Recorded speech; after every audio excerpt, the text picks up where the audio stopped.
Good morning, gang. Happy Tuesday morning. So, it's no question that Joe Biden's presidency is an abstract failure. Okay. He knows it. We know it. The Democrats know it. It's why you see RFK running. It's why you've got all this posturing by Gavin Newsom, et cetera, et cetera, et cetera. But the problem is, as most of us with a brain know, Biden's not the one running the country. It's Barack Obama and Susan Rice. Kind of my thought as to why every time Biden gives a press conference, it's from a soundstage that's made up to look like the White House or something.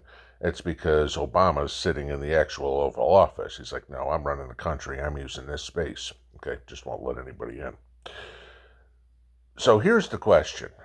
Poll after poll after poll, Republican and Democrat poll, show, except for a couple of the complete outlier idiot ones, show Biden losing to Trump in a rematch. So what is the Democrat Party doing? They're freaking out, and they need to come up with some reason to keep themselves in power. They need a war. So hence this is the reason why you start out with Russia-Ukraine and the United States doing everything they can to stop peace talks, to sabotage the peace talks. I think they want the war to keep going. The problem is for Joe and for his entire administration and for Obama at the same time is the war hasn't picked up enough steam yet where we can get officially involved. So that one's not working. So Joe needs another war. And the obvious target would be China. But Taiwan isn't moving fast enough. So Joe can't get that war that he wants. So what's the most obvious one to do? Let's go to war with Mexico. At least the Mexican cartels, right? There's been talk quite a bit recently, and you have a bunch of the RINOs agreeing, because, of course, the RINOs want to keep Joe in power and Obama in power, et cetera, et cetera. There's been talk to send U.S. military troops into Mexico to go after the cartels, right? That's, usually not a good thing, all right? That's an invading force. President Obrador of Mexico says absolutely no, the American troops will not be on the ground in Mexico. Okay, good. So if Joe does it, now he's basically invaded. So what's going on? Well, here's the issue that you've got going. You guys have probably all seen it. It's all over social media and people talking about there's a whole lot of troop movement. There's planes flying over in formation, helicopters moving. Okay. Maybe, there's something training. Okay. There's rail cars full of military vehicles. Again, that's how the military ships stuff to go to National Training Center or whatever it would be. There's convoys, et cetera, et cetera. Where are they going? That the Army won't tell us. The Army just keeps coming up and saying, well, we're moving them for training exercises. Well, sure, what's the Army going to tell us? Hey, we're planning on invading Mexico. You don't publicize that. So you wonder a little bit about what's going on there. The issue is that on the Mexican side of the border, the Mexicans are also staging troops, moving things up, and people say, oh, it's for Mexican Independence Day. It's June. Mexican Independence Day and their military parades are in September, okay? I don't think you need 3 months advance notice to put military vehicles in place for a parade. Even some of the Mexican media and the Central American media is talking about the Mexican government moving troops up to their northern border, or southern border, okay? So this is all going on right under our nose. Could something happen? Yes. Now, let's add some other insult to injury. And the cartels are basically the target, if you will. The cartels are quite well armed. It's no shock to anybody. This has been reported for a couple of years now that the Mexican cartels have javelins, they have stingers, obviously they have plenty of weaponry. I mean, they've got some of the best bomb makers and everything that you can imagine within their ranks. What do you think happened to all that $80 billion worth of equipment that was left in Afghanistan? It got sold on the black market. You think the cartels might have a little bit of extra cash laying around to buy some of that? Probably. Okay. Where do you think a lot of the weapons went that we sent to Ukraine? I've told you about that, where they've shown up. This was months ago, where they showed up in Scandinavia on the black market. Okay. You have Ukrainian troops right now getting out of their tanks, even though they're running, and saying, oh, the tank broke down, we've got to get out. Yet the tank is still running. Okay. And it's being captured. What do you think happens to that stuff? Sure, the Russians are going to keep some as prizes, but the rest of them gets sold on the black market. Who is going to be the biggest buyer of that? China, Iran, and I don't know. Who do they fund? The cartels. Why do I tie all this together? Well, let's take a look at a couple of things here. All right. Since 2017, there have been 332 U.S. military members who have died from drug overdoses. There have been over 15,000 that have overdosed but have survived from the OD. Okay, 332 members that died from 2017 to current is more than twice as many people that died in Afghanistan in the same time period. Okay? So the military is like, hey, we got to stop this problem. Now, of course, we were drug tested, and I remember, I think I've told you guys this story before, when I got to my permanent duty assignment in Fort Bliss, Texas, down in El Paso, there wasn't enough room in my company's barracks, so I had to go stay with a bunch of tankers. This is maybe 3 weeks into me being there, and all of a sudden I came back from lunch, and there's 2 MPs and dogs in my barracks room. Why? They were sniffing for drugs because the tanker who was in my room apparently was smoking dope, and so failed the drug test, and, I'm like, wasn't me. They never did anything to me because it wasn't me. Okay. But yeah, there is drug use in the military. There's no question. Okay. Fentanyl use, whatever it would be. But so the military wants to purge that as well. Now you look at how this would go down, and this gets very interesting because you just can't fight wherever. So the Biden administration has kind of got a double whammy going right now. We know about all the illegals crossing everywhere, right?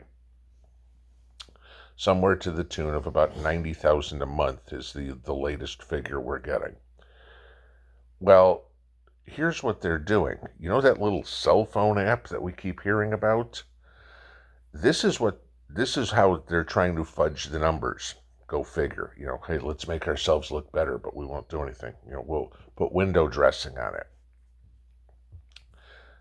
Border Patrol has been instructed, if they find somebody that's crossing in the open country, okay, just walking across, swimming across the Rio Grande and going through, if they stop them, to tell them to go back, go to a actual bridge, border crossing, with the cell phone app, and they'll be let in there, no problem, and they can come into the United States.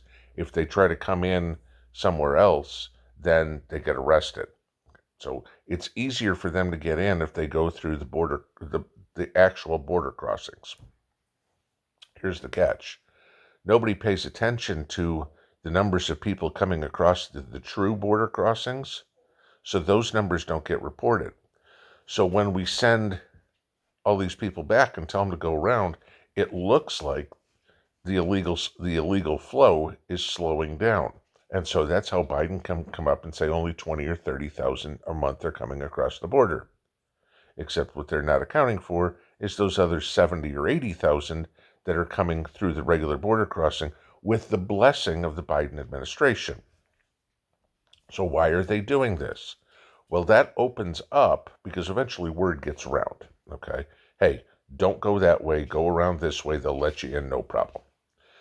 So now what you have is just the cartels trying to bring people across the vast open spaces because they're not going to try to bring fentanyl in through the borders. So now the vast open spaces can actually be the front. This is how this is all being played out, all right? Now remember who supplies all the fentanyl. All the fentanyl comes from China. China has a massive investment and a massive reason to want to help all this, help the cartels get their drugs into the United States. China doesn't care that it kills Americans. That's part of their plan. China doesn't care that some of the cartel members get killed. That's no big deal. It's, acceptable losses. China just wants the money, right? Like anything else. So what do you have? You still have the corruption that always happens, right? There's going to be, and there still is, some cartel member who goes up to a border patrol agent. Border patrol agent makes what, $35,000 a year? It's not exactly your highest paying job out there. Don't quote me on that, but I'm saying it's not, they're not making six figures. The guy that's walking around patrolling. So imagine some cartel member comes up to Joe Border Patrol agent and says, Joe, here's 10 grand. I'm bringing 100 pounds of fentanyl through here tomorrow. Look the other way. Joe Border Patrol has two choices. He can take the $10,000 and look the other way, or he can get a bullet in his head. There isn't a, gee, no, I'm going to go tell my supervisors about this. You end up dead real fast doing that. Okay? It's not like the cartel plays by any honor. Not amongst, maybe they have honor within their own clique, but they certainly don't have it in general society.